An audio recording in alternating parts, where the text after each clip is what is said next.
Hello tout le monde et bienvenue sur ma chaîne et dans cet nouvel épisode de la série je crée un livre jeunesse et donc je crée cette semaine une nouvelle illustration que vous voyez là maintenant qui est un peu plus complexe que les autres. Donc je l'ai déjà fait hors caméra, j'ai déjà fait le crayonné, il manque un élément en plein milieu. Donc c'est ce qu'on va faire ensemble et à la base j'avais pas prévu de faire un autre animal on va dire que les mules au pain sur les illustrations, mais là il me semblait que la construction comme ça, je me disais ça serait bien qu'on ait un point de focus au milieu de l'illustration avec un petit animal volant, et ce qui m'est venu à l'esprit tout de suite c'était la petite coccinelle que je dessine devant vous, et j'ai pris en référence une photo de Pinterest que j'ai trouvée très jolie, et en fin de compte en fait ça ne va pas parce que les coccinelles quand elles volent elles ouvrent en deux leur petite carapace rouge et du coup là c'était faux parce qu'elle était en plein vol et finalement sa carapace je sais pas si on dit ça, mais vous voyez la petite coque rouge avec les points noirs ne s'ouvrait pas, donc c'était bizarre. Et en plus de ça, autre point, c'est que je sais pas si ça vous a sauté aux yeux là quand je l'ai dessiné, mais vous pouvez apercevoir un petit mule au pain en bas à gauche, dans un style très enfantin, très naïf, et la coccinelle, elle, je l'ai dessinée dans un style un peu plus réaliste, et pour le coup, ça me plaisait pas trop. J'étais plutôt contente de ma petite coccinelle, elle est mignonne, mais elle est pas du tout dans le même style que les mules au pain. Donc c'est pas grave, j'ai pas fait ça pour rien, j'aime bien dessiner, donc ça me va. Mais vous allez voir la magie, hop, il y a plus rien. Donc j'ai tout effacé et on recommence. Cette fois-ci, je me suis dit pas de coccinelle finalement pour la faire en vol, il faut que je lui fasse ouvrir. C'est pas très, si c'est joli, c'est trop beau une coccinelle, mais ça n'allait pas en fait. Il me fallait un petit animal, un petit insecte plutôt rond. Et c'est pour ça que je me suis tournée plutôt vers un bourdon ou une abeille un peu dufteuse, un peu grossette. Et du coup, j'ai dessiné un gros bourdon qui regarde Fripon. Donc c'est toujours Fripon au premier plan, le petit mule au pain avec sa salopette bleue. Et cette fois-ci, donc la scène, je vous ai pas dit, c'est une scène de jeu en plein air des mules au pain, donc des enfants mules au pain. Donc ils sont 5 en tout. Donc voilà la petite abeille et le petit bourdon face à Fripon. Donc vous allez me dire elle est grosse, elle est grande, mais en même temps les mules au pain font comme les mulots, une dizaine de centimètres, et là en plus ce sont les enfants, donc ils sont plus petits que 10 centimètres, donc proportionnellement le bourdon et j'espère à la bonne taille. Après rien n'est très réaliste dans cet univers, donc c'est pas très grave. Et donc on passe à la phase de l'ancrage. C'est toujours un côté un peu délicat, là je voulais pas filmer, mais vous avez vu dans les autres vidéos quand j'efface avec la gomme mie-de-pain, j'ai toujours ce petit truc de stress à me dire j'ai crayonné le truc, j'ai validé avec moi-même le dessin, j'ai mis du temps à faire le dessin, et l'étape juste avant l'ancrage et donc le fait que ça ne s'effacera plus, c'est d'effacer le dessin. Et à des moments, ça marche vraiment très bien. La gomme mie-de-pain, c'est vraiment une gomme vraiment bien pour ça. Vous voyez que moi, j'appuie pas trop parce que du coup, sinon, on voit vite plus rien. C'est un papier en plus qui est texturé que j'utilise, un papier à grains fins. Donc finalement, le crayon parfois ne va pas dans les interstices, dans les petits bas-reliefs. Et du coup, quand on gomme, ça gomme tout de suite tout le trait. C'est pour ça que je m'arrête assez vite. Mais bon, c'est une histoire pas de dosage, mais c'est aussi une histoire en fait de comme si en fait j'effaçais tout, alors que non, c'est juste que je rends les traits un peu moins forts, parce que même si après l'ancrage je regomme pour que ce soit vraiment parfaitement juste le trait d'encre sépia, avant j'ai besoin quand même d'effacer un peu, d'atténuer ce crayonné qui est un peu trop présent pour pouvoir me concentrer sur la partie ancrage. Donc en arrière-plan, on a deux petits mules au pain sur une serviette, sur une nappe, un qui est en train de manger une fraise des bois et l'autre qui se repose. Donc il y a quelques myrtilles, une autre fraise des bois et juste devant eux il y a 2 autres mules au pain. Un qui est assis sur une petite pierre, donc celui-ci qui est en train de regarder Fripon, et l'autre qui joue dans l'eau. Donc ils ont des tailles différentes, ils sont pas tous du même âge, mais ils appartiennent à 2 familles différentes, donc les fanfreluches et les passepoils. Quelqu'un m'a demandé dans les commentaires la semaine dernière, je crois, comment m'était venue l'histoire des mules au pain, comment ça m'était venu, même le nom, quelqu'un d'autre m'a demandé, je crois, le nom, pourquoi, est-ce que s'il avait bien compris, c'était un mélange entre un mulot et un lapin. En fait, oui, j'ai mis du temps à répondre aux commentaires parce que je me suis posé la question, mais comment ça m'est venu en fait? Mais le truc, c'est que ça m'est venu petit à petit, un peu avec vous, ça s'est fait avec la vidéo que j'ai intitulée « Ai-je enfin trouvé mon style ?» où je vous avais dit que j'avais été réveillée un matin et hop, j'avais eu l'idée, j'avais très envie de dessiner un petit monde peuplé de petits animaux mignons où il se passe pas non plus 1 milliard de grandes aventures rocambolesques, mais en tout cas c'était une vie paisible et une vie douce avec des petits rongeurs en tout cas. Et j'hésitais entre des lapins ou des mulots, des souris. Mais je crois que je me suis fait... j'ai été très inspirée par le travail de Jill Barclay avec ses souris et le travail de Beatrix Potter avec ses lapins. Mais bien que les deux ont fait différents animaux, mais voilà les principales. Enfin, les principales autrices, illustratrices et les principaux animaux. Et du coup, on a dans notre imaginaire, on a ça, les petits rongeurs en tout cas, qui représentent ce petit monde des très mignons. Et du coup, un matin, donc je m'étais réveillée avec l'idée de faire ça et j'ai pondu, on va dire, j'ai créé l'illustration avec l'heure de la sieste qui est en vente d'ailleurs sur ma boutique Etsy. Je rappelle que j'ai une boutique Etsy où j'ai c'est une petite parenthèse où j'ai baissé les prix et je vais peut-être la refaire avec d'autres offres un peu couplées. Je vais coupler des articles entre eux et je vais baisser les prix parce j'aimerais bien refaire des nouveaux articles et j'aimerais bien faire le ménage dans cette boutique.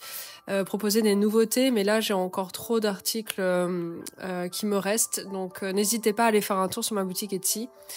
Ça vaut le coup. J'ai vraiment baissé fortement les prix. Parenthèse fermée, donc j'avais envie de faire ça, donc j'ai créé cette illustration et puis finalement après j'en ai créé plein d'autres. Il y a eu l'histoire du calendrier, donc une illustration par mois. Je m'en étais arrêtée à, je crois, 8 ou 9 illustrations. Finalement, j'ai pas été jusqu'au bout, un peu comme d'habitude. Et au final, j'ai remarqué que le style avait beaucoup évolué entre le début, la première illustration et la dernière que j'ai faite. Et du coup, c'est là où je me suis arrêtée. Je me suis vraiment posé la question de mais c'est quoi le style que je veux donner, tout ça. Mais entre-temps, ça avait plutôt bien accroché de votre côté. Les mules au pain, le nom déjà, vous l'avez assez vite adopté. Je trouve que dans les commentaires, j'ai beaucoup retrouvé mules au pain avec 0 faute d'orthographe, donc c'est parfait. Ça prouve que le nom est facile à retenir et qu'il est plutôt sympa. Et d'ailleurs, mules au pain, ça m'est venu quand je suis allée balader mes chiens un matin. J'avais envie de créer un nom qui était inventé et qui pouvait un peu montrer ce que c'était avec un petit jeu, pas jeu de mots, mais un petit truc, un petit twist qui faisait qu'on le retenait et qui décrivait un peu ce que c'était. Donc le mix entre un mulot et un lapin. Voilà. Et donc ça a évolué. J'ai essayé de trouver un style qui m'était propre et qui était plus facile pour moi de reproduire sur plusieurs illustrations.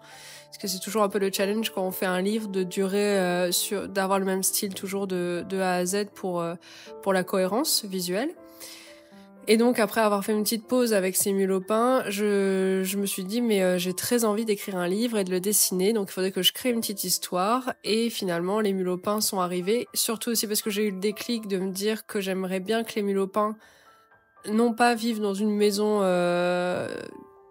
dans un terrier, une maison à leur taille, mais qu'en fait ils chapardent des éléments, des objets, des anciennes possessions des humains et qu'ils se l'approprient. Et donc tout ça s'est mis en place au fur et à mesure en plusieurs mois. Donc ça date depuis le début de l'année, je crois. Donc toutes ces réflexions datent depuis le début de l'année. Donc là, on est quand même à la moitié, un peu plus de la moitié de l'année. Donc ça a duré quand même bien 6 mois. Et finalement, je me suis lancée, j'ai écrit un petit texte, une petite histoire, et puis maintenant, j'illustre cette histoire, et elle est en train d'évoluer, puisque finalement, le texte qui va avec cette image que vous voyez à l'écran, l'illustration que je suis en train de réaliser aujourd'hui, le texte, je vais devoir le refaire, mais c'est pas grave parce que c'est pas quelque chose qui me gêne. Moi, je préfère que les illustrations soient cohérentes et revoir le texte que l'inverse, que le texte soit figé, que je ne veux pas le changer, et par contre je doive me plier à ça pour faire les illustrations. Après, c'est le travail d'une illustratrice, enfin d'un illustrateur, s'il travaille pour quelqu'un, pour un client, de se plier à ça. Mais bon, là, on va dire que c'est moi la cliente et je suis plutôt flex sur ça. Donc là, oui, effectivement, il va y avoir un retravail du texte. Parce que par exemple pour cette illustration là, moi je l'avais décrite comme une matinée où les enfants avaient décidé de faire un pique-nique tout seuls au bord de l'eau, et en fait il n'y avait pas de bourdon, il y avait pas tous les éléments qu'il y a là sur l'illustration. Donc je vais refaire les textes après, mais j'aime bien me laisser porter par le besoin du moment. Là, j'avais besoin de mettre un élément au milieu de l'illustration, donc c'est chose faite. Donc maintenant, c'est pas grave, je vais juste rajouter ça et changer le texte, et ça, ce sera très bien. Donc, autre chose que je voulais vous dire. La semaine dernière, je vous avais parlé des ombres dans les techniques de dessin, et je suis très contente que certaines d'entre vous aient tiqué et répondu sur ce sujet-là. C'est toujours sympa d'échanger sur les techniques pures et dures de dessin et de peinture. Moi, ça me plaît vraiment beaucoup. C'est un axe que j'aime vraiment bien, et j'ai plein de choses à apprendre, et c'est toujours cool de pouvoir échanger avec vous. Et là, sur l'illustration là, quand j'étais à la partie ancrage et qu'il n'y avait pas encore la couleur, j'étais sûre de moi que, vous voyez, l'endroit où est Fripon, l'endroit où il se tient, et le bourdon, ça c'est mon premier plan. Donc cette partie-là, dans ma tête, allait être très foncée et allait ressortir d'autant plus très foncée, très très vif en fait. Cette partie allait avoir des couleurs vives, allait ressortir, allait avoir plus de contraste que le deuxième plan que vous voyez. Ça forme un peu un triangle sur la gauche avec les enfants mis au pain. Donc c'est un triangle qui prend la grande partie du bord gauche, et qui va en dessous du bourdon, et qui suit la ligne du talus où se trouve Fripon. Donc ça, c'est mon deuxième plan, qui normalement devait, au niveau de l'intensité de couleur, être médium. Et ensuite, on a le fond avec les roches, l'eau et les sapins, surtout en arrière-plan, qui devait être très effacé. Donc dans ma tête, ça c'était acté. Je me suis dit, bon, c'est facile à faire. Enfin, c'est facile. Je me concentre sur beaucoup plus de détails au premier plan, un peu moins au deuxième, et beaucoup moins au troisième. Sauf que ça aussi, c'est une technique qu'il faut que j'approfondisse, parce que je trouve que ça fait toute la différence dans un dessin. Et là, j'ai pas hyper bien réussi à le faire. Je trouve que j'ai été trop vite dans l'intensité du fond. Vous voyez les sapins, j'aurais pu me permettre de faire quelque chose de beaucoup plus flou que ça, beaucoup moins saturé. Et le premier plan, je pouvais pas aller beaucoup plus saturé que ça, parce que je trouve que c'est déjà pas mal. Mais le deuxième, alors j'ai essayé après, hein, vous allez voir, avec les crayons de couleur, ça rattrape. Ensuite, j'ai utilisé du blanc en crayon de couleur pour atténuer le fond. Et j'ai beaucoup plus donné de détails au premier plan qu'au deuxième, en tout cas, et encore moins au dernier. Mais vous voyez, ça par exemple, c'est quelque chose que je vais pouvoir retoucher, je pense, avec soit Photoshop, soit Procreate par la suite, quand je vais avoir scanné les dessins. Je vais peut-être pouvoir mettre un filtre un peu plus clair sur le fond. Et je vais pouvoir potentiellement, alors je dis pas que ce sera fait, mais peut-être retoucher mes dessins sur ordinateur après. Donc on verra bien. On n'en est pas encore là, parce que là c'est la 5e illustration que je finis. Pour rappel, il y en a 14, donc je suis pas encore à la moitié. Là, je vous avais dit, rappelez-vous que je voulais en faire 2 par semaine des illustrations. Là, celle-ci m'a pris quand même pas mal de temps, donc j'en ai fait qu'une cette semaine. La semaine prochaine, j'aimerais bien en faire 2. Mais en fait, j'ai fait toutes les, entre gros guillemets, les faciles au début, celles qui nécessitaient pas tant de détails. Et là, je vais commencer à rentrer dans celles qui demandent quand même pas mal d'éléments visuels. Et aussi de répétition. Alors, je sais pas si... Alors, je vous explique. J'ai déjà dessiné une fois les maisons, j'ai déjà dessiné une fois les enfants, j'ai déjà dessiné une fois la nature. Et en fait, je vais devoir maintenant, parce que l'histoire se passe dans un milieu restreint quand même, c'est toujours les mêmes coins de la forêt, ils vivent toujours au même endroit et c'est toujours les mêmes personnages. Donc je vais devoir les redessiner dans le même univers, dans le même élément, enfin dans la même ambiance. Donc en fait, c'est de pas les faire de manière redondante, c'est que les illustrations, il faut qu'elles soient quand même intéressantes à regarder. Il faut qu'à chaque fois on découvre quelque chose de nouveau et il faut pas que je fasse l'erreur de refaire exactement la même chose ou un tout petit peu différent, mais pas assez différent pour que ça suscite un intérêt. Donc là, on va rentrer dans la phase où, d'une part, les illustrations vont être un peu plus complexes à faire, et d'autre part, elles vont se passer dans le même endroit, à peu près, ou avec les mêmes personnages. Donc tout ça, c'est un niveau de complexité qui m'intéresse bien. Moi, je suis très contente de faire ça, sinon je ne le ferai pas. Et c'est juste ça me demande plus d'effort, on va dire, de réflexion que les premières illustrations que j'ai faites jusqu'à maintenant.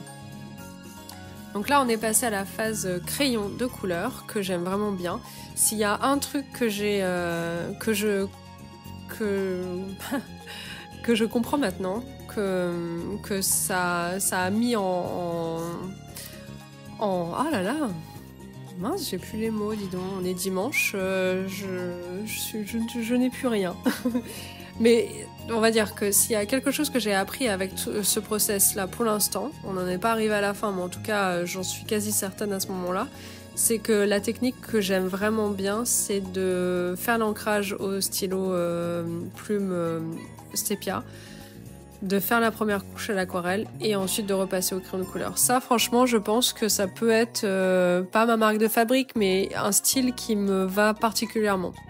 Je suis très contente d'utiliser encore mes crayons de couleur parce que j'ai une phase où je les utilisais beaucoup au détriment de l'aquarelle et j'ai une autre phase après où j'utilisais beaucoup l'aquarelle au détriment des crayons de couleur et finalement c'est les deux techniques qui me vont le mieux. Je préfère ces 2 techniques parmi les autres. Alors j'ai pas tout testé mais j'ai testé la gouache, l'acrylique et on va dire que la gouache ressemble quand même à l'aquarelle donc ça c'est sympa.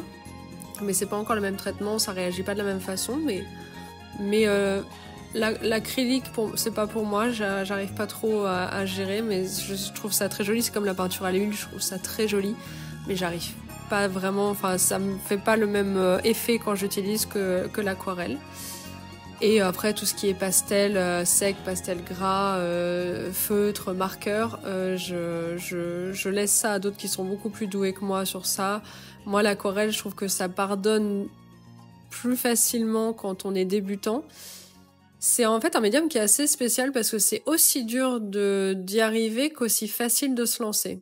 C'est pour ça que les personnes qui me disent j'aime beaucoup l'aquarelle mais j'arrive pas, je sais pas comment faire et tout, je me dis mais on peut très bien démarrer l'aquarelle sans savoir, mais en arrivant à un résultat vraiment très bien tout de suite. En fait, c'est l'eau, le côté transparent et pas opaque, le côté où on peut mettre plusieurs couches et pardonne vraiment beaucoup de choses. A contrario, il faut aussi bien gérer l'aquarelle parce que on part du plus clair pour aller au plus foncé. Bon, ça c'est généralement le cas, mais on peut faire des effets aussi de réserve en mettant du masking fluide. Ça aussi, c'est des techniques. On peut faire des lavis. Il faut faire attention aussi si on fait du mouillé sur du mouillé, comment ça réagit, du sec sur du mouillé. Franchement, tout ça, c'est des techniques il y a beaucoup de choses à savoir sur l'aquarelle, mais si on débute, on peut vraiment arriver à faire quelque chose de bien déjà, et ça pardonne beaucoup plus, je trouve, que si on débute à l'acrylique, et là, il faut être sûr de ce qu'on fait tout de suite. Enfin, c'est mon avis en tout cas. Donc s'il y en a un, à part l'aquarelle, que je devrais tester, si je devais tester autre chose que l'aquarelle et le crayon, ce serait vraiment la gouache. Ça m'intéresse vraiment beaucoup.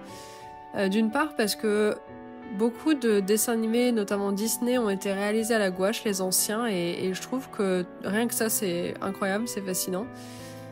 Et que la gouache, c'est très versatile, c'est aussi bien opaque que transparent, ça a un peu les mêmes caractéristiques entre l'aquarelle et l'acrylique, et ouais, et franchement, moi qui aime bien le côté parfois un peu plus opaque, un peu plus intense en utilisant du crayon de couleur, je me dis que ça pourrait être pas trop mal d'utiliser de la gouache à la place de ça, mais j'aime bien quand même le côté crayon de couleur, la texture que ça fait sur le papier, j'aime bien. Voilà, tout ce blabla, juste pour vous dire que c'est la technique que je retiens pour l'instant. En tout cas, elle me va très bien. Je suis très contente. Et je finis toujours par un peu de blanc avec mon Posca blanc. Il faut vraiment que j'en rachète un plus fin.